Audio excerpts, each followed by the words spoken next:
Ces magnifiques lieux d'autrefois ont été revisités en photographie, en histoire et en vidéo.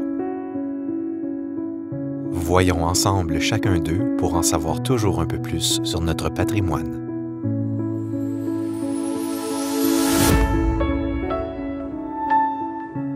Le kiosque à musique fait partie intégrante du mobilier urbain du début du 20e siècle.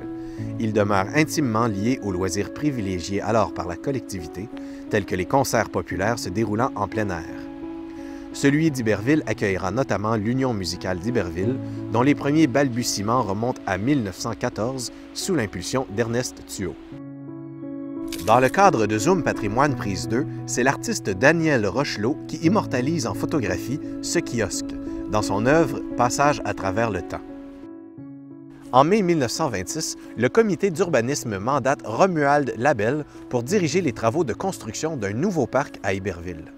Celui qu'on nomme le parc de l'avenue 9e est rebaptisé parc Honoré-Mercier en 1927 en l'honneur du 9e premier ministre du Québec, né le 15 octobre 1840 à Saint-Athanase.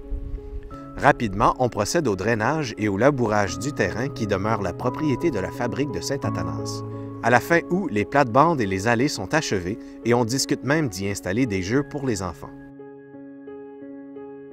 À ce moment, le menuisier M. Doris débute, sous la supervision d'Eugène Perrault, l'édification d'un kiosque à musique.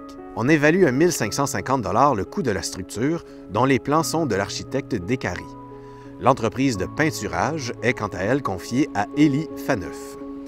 L'inauguration officielle a lieu en novembre 1926 et est précédée de l'illumination de l'édicule. On en parle alors comme de l'un des plus jolis kiosques de la province et on en vante l'allure unique qui rappelle les pavillons chinois.